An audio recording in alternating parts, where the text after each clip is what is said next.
Hello, hello, hello, party people. It's nice to be back, as I am every day, on the Secrets of a Witch podcast with me, Sabrina Scott, where we talk about life, love, healing, magic, witchcraft, tarot, spirituality, and everything in between, as we do.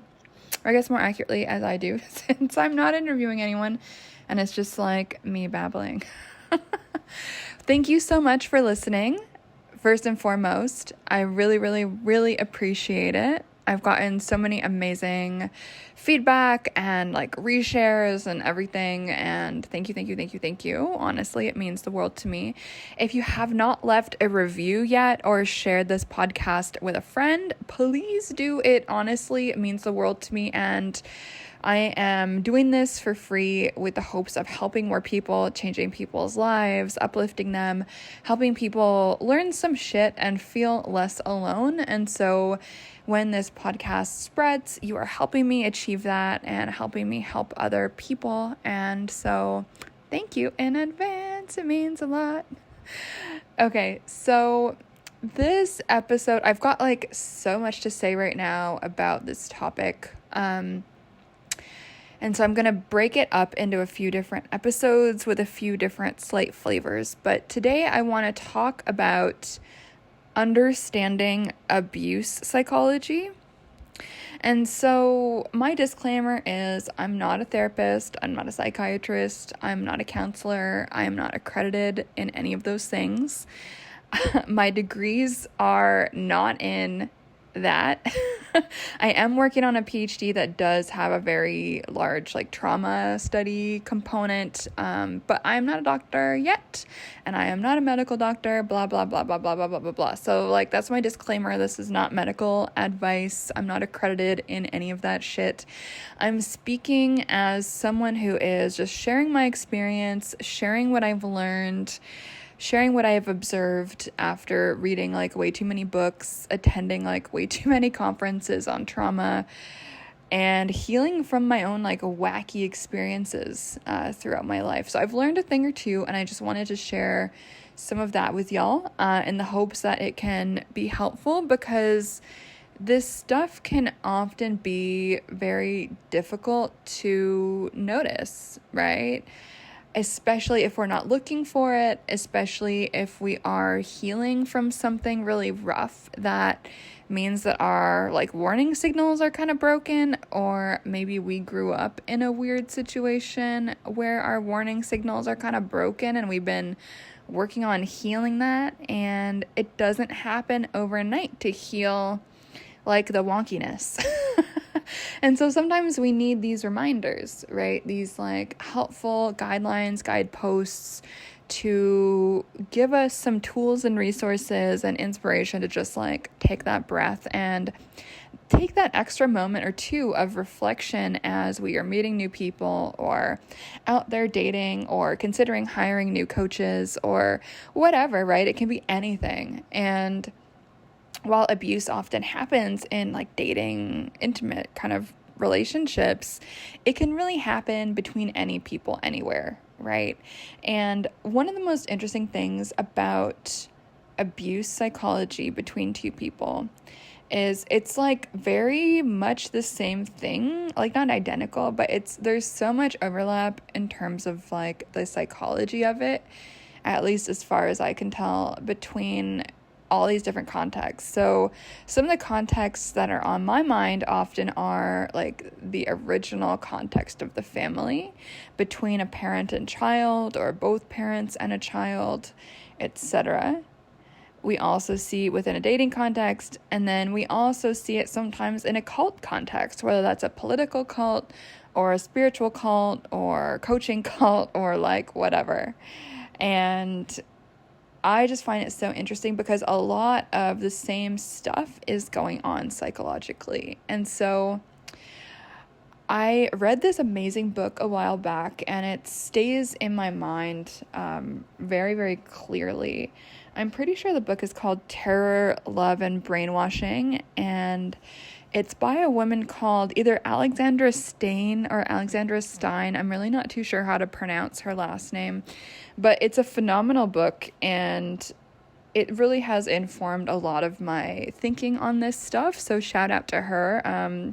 Do give that book a read if you've got the time and inclination.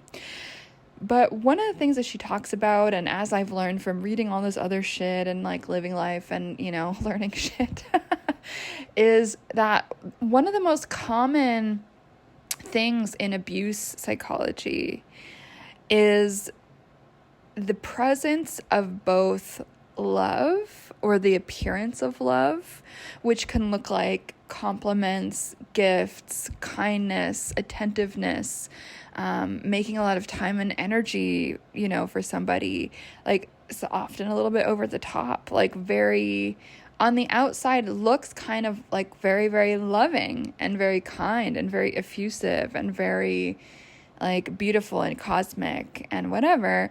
And then on the flip side is like rudeness, cruelty, aggression, and it's often this like 180, right? And so I talked in one of my previous episodes about manipulation signs, and one of those is, of course, love bombing. And so we can think about that in the abuse context too, right? So people who abuse others, like they never really start off abusive like that first day, right? Like that's just like nobody would fall for that. And so they do often start by lulling their chosen targets into a sense of comfort, complacency, like feeling at ease, feeling like everything is stable, feeling very loved, feeling very cared for. People might even feel like, wow, I've never met anyone that gets me in this way. And like, trust me, I've felt like this a few times with folks. So like, I get it. I've been there, right? And so these people like are so over the top with their praise, with their kind words, with this like appearance of lovingness, right? And then they flip and like turn insane. And I know that's probably not like the clinical term for this. I'm speaking as a human, not as a physician. So I can get away with that, I guess, is my podcast. So I already gave my disclaimer. But these folks will just like flip the switch from like being this like dream partner, dream parent, dream coach, dream guru, dream whatever, and like, showering you with praise, showering you with love. And maybe that feels so good because maybe you haven't had a relationship in 10 years and you're depressed and don't think anyone will ever love you. Or maybe you just had a shitty breakup and feel miserable, so you're vulnerable.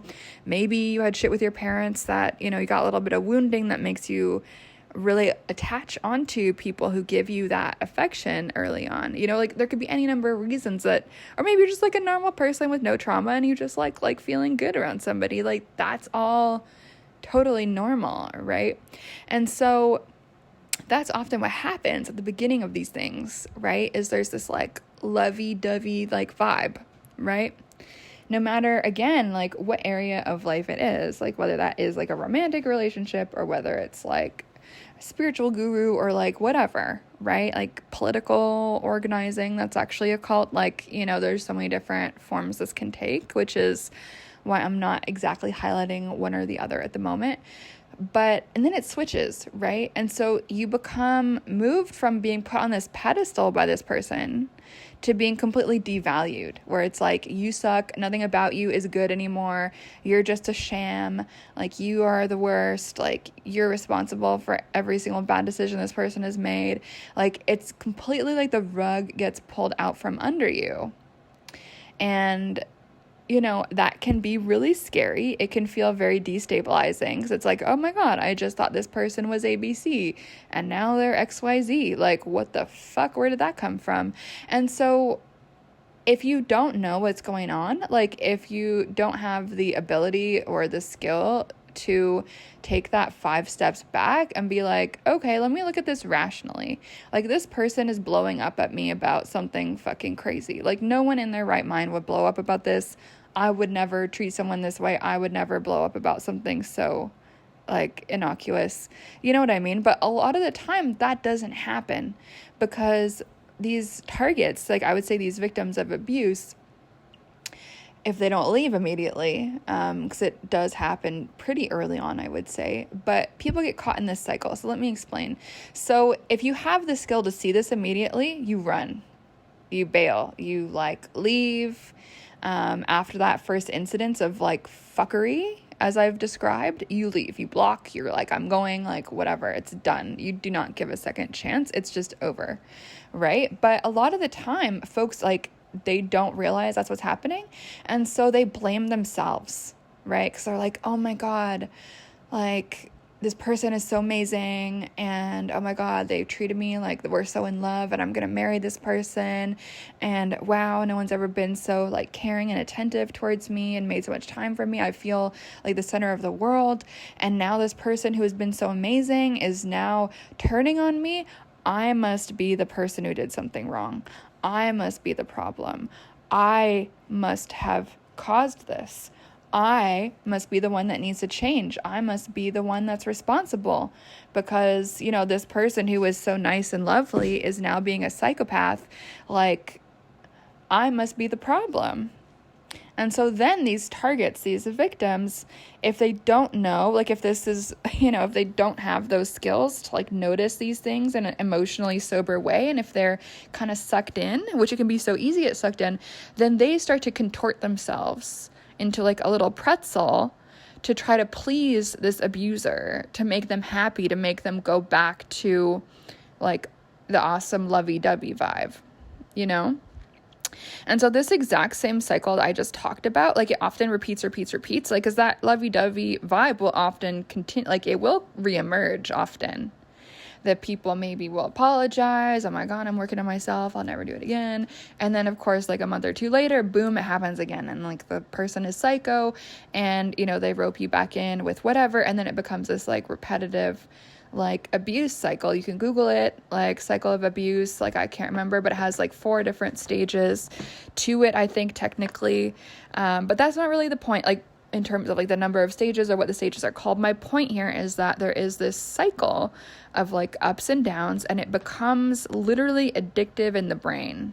And it creates something that's called disorganized attachment. So if you didn't have disorganized attachment before, you sure as fuck are going to have it after an experience with an abuser. And so full disclosure, I grew up with disorganized attachment because my parents had that, particularly one parent, had that cycle of love, of like effusive good vibes, and then would like at the drop of a hat turn crazy and mean and like vicious.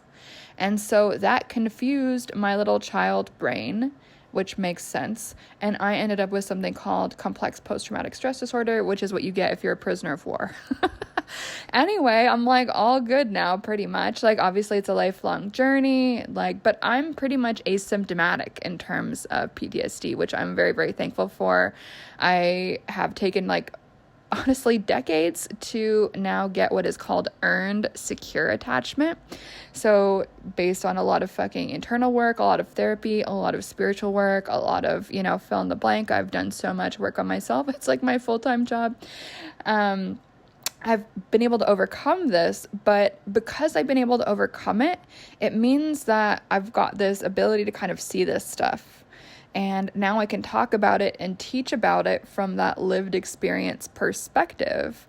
And so that, anyway, back to the point of what I'm trying to say is like that disorganized attachment, it is what happens in abusive families. It's often what happens in dysfunctional families where the love is not consistent and reliable and kind.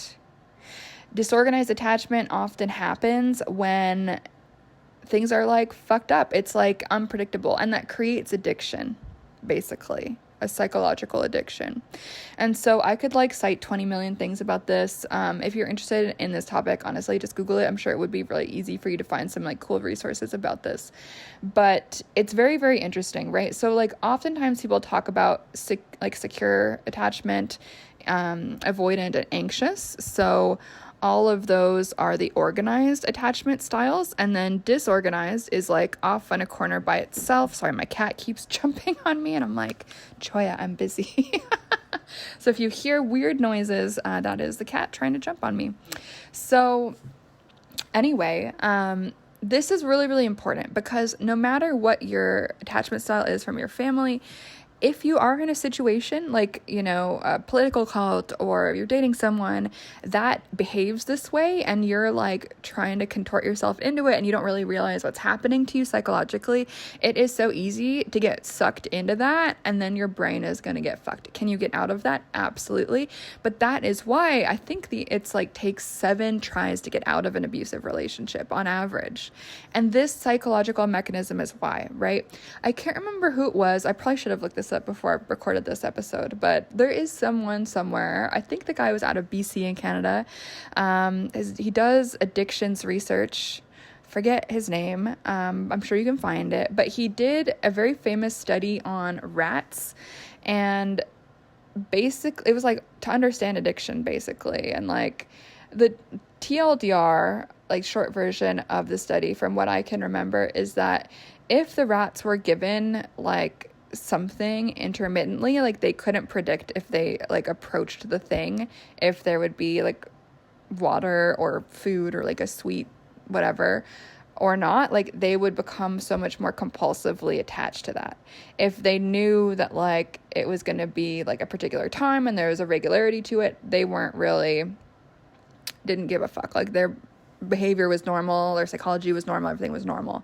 But if it's intermittent and unpredictable, that is part of what creates that like compulsive like addiction stress in the brain. I'm sure other people explain this like in a more scientific way that I'm explaining it right now. But the point I'm trying to make here is like linking that unpredictability of reward, of pleasure, to these abuse psychology dynamics. And so I'm hoping that makes sense to y'all, because I know I'm getting like a little bit complex here, but I do think it's so important to remember this, right? Like in our relationships that are healthy, one thing that's super important to look for is consistency. Is a person emotionally consistent? Or does their behavior kind of go fucking haywire? Like after they love bomb you, like do they keep being nice for a long time? Or do they have these moments of like acting like a fucking wacko and like treating you like shit just out of the blue when you didn't really fucking do anything? Like pay attention to that stuff. It's not a blip. It's not just like, oh, they had a bad day. Like there really is no excuse for that type of behavior. And if you're in a situation where you're like, you know what, I don't know if that behavior is abusive, like I don't know if that person is, whatever, like try to flip the script, right? Like ask yourself like, oh, if our roles were reversed, would I react that way? Would I ever say that to somebody? You know what I mean? And whenever I've done that in the past, when I was still kind of like working through some of that stuff, it was shocking to me because it jolted me out of all the excuses I was making for these people back when I did that. And I realized like, oh wow, that's unfathomable. Like I would never even conceive of speaking to someone that way. I would never conceive of treating someone that way. That's shocking. And so if you are in a situation like that, you're like, I don't know if this is abusive or not. Like, I don't know if this is, creating this fucked up thing in my brain or not. Like flip the behavior. Like ask yourself, like, would you ever treat someone like that? Have you ever treated someone like that? And I think for most folks, the answer would be like, there's no fucking way. And so, if that's the case, like, why is it okay for that person to behave that fucked up way, right?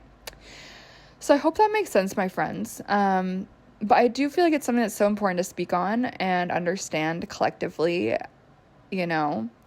like understanding abuse psychology, the hot and cold nature of it, the fluctuation between love bombing and effusive, like soulmate vibes, and switching that out with, like, honestly, cruelty and like fucking psycho behavior. And people will often test folks early on.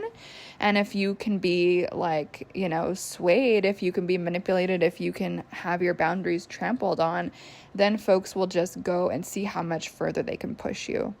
And this is how a lot of cults work. We can see this in so many different ways. Like I could talk about cult psychology forever, but cults also use like a lot of these same tactics that I talked about in the manipulation episode. Like I used an example of someone trying to ask me all these invasive questions about my childhood, and cults do the same thing. They want you to be really sharing intimate stuff about yourself, like very personal information, like inappropriately soon. And so you can watch a bunch of documentaries about cults. One of the ones I find the most interesting is Wild Wild Country, which is the one on Osho, aka I can't remember the guy's name. Bhagwan, whatever the hell his name is. You can look it up. It's on Netflix. It's super interesting. And you see how a lot of very smart people get taken in by this. And so it's a thing. Haruki Murakami wrote a really interesting book about, this crazy cult in Japan. Definitely Google that, look it up. It's a really interesting book. A bit dense at times, but there's a lot of interviews. There's a lot of interesting stuff. And so it's a fascinating, weird part of humanity looking at this stuff. Like, why do people behave this way? How is it that people are susceptible to it? But honestly, like whether it's a giant group cult or whether it's the cult of the parent and the child, and there is this weirdo fucked up thing, or whether it's a romantic relationship, like wherever there's human beings, that's the possibility for those relationships to be abused, and for something as precious as love and care to be, unfortunately, used as a weapon to manipulate people. And so one thing I want to tell any of you who are struggling with this is you are lovable, you are amazing, you are deserving of consistent, peaceful love and care just because that you exist. And if someone you love is constantly being cruel to you or insulting you or makes you feel like you don't deserve anything or blames you for all of their failures and bad moods, like, you deserve better than that. There's like a bazillion people on this planet. Like, trust me, there will be someone out there who loves you for you and thinks that you're like absolutely fucking spectacular. It might take a little while to find them. I have still not found my person, but I'm working on it. And I believe that it's important to have that faith that there will be other better people. And I've met a lot of amazing people who treated me like a fucking queen. They just didn't happen to be the exact right fit for me, right? And so it's just part of this life. Like, we go through these trials and errors. But what I want to say to you, if you resonate with anything I've said today, and if you found yourself resonating, unfortunately, with some of the ups and downs and the abuse psychology that I'm talking about, I just want to send you all my love and just hope that you find the strength to get out of there as safely as possible. Google the resources in your area, reach out to friends, do whatever you can do to protect yourself, and just believe that you don't have to put up with that type of thing. There's other people out there that are amazing. It is a true fact of life. So sending you so much love. That is all I have to say on this topic for today. I'm going to talk a little bit more about this in future episodes too, because I just think it's really important and it's easy to miss. It's so easy to miss, and it's so easy to blame the victim. But if we're not trained in these things, if we're not seeking information on these things, it can be difficult to understand. It can be difficult to spot, and it can be really crazy making. So I just want to send everyone some good vibes and love and all that stuff. So anyway, I've got a lot of programs happening. I'm not going to talk about them at this exact moment because it doesn't feel totally right. So I'm just going to let this episode sit with you guys. If you are curious what's going on and what you can jump into, send me an email at ceo@sabrinamscott.com. My website is sabrinamscott.com. And thank you again for listening. If you found this episode useful, please do share it. It would really mean the world. And I'm just sending you so much good vibes. I hope you learned something today, and take good care of yourself if you need to, okay? Much love, everyone. Bye.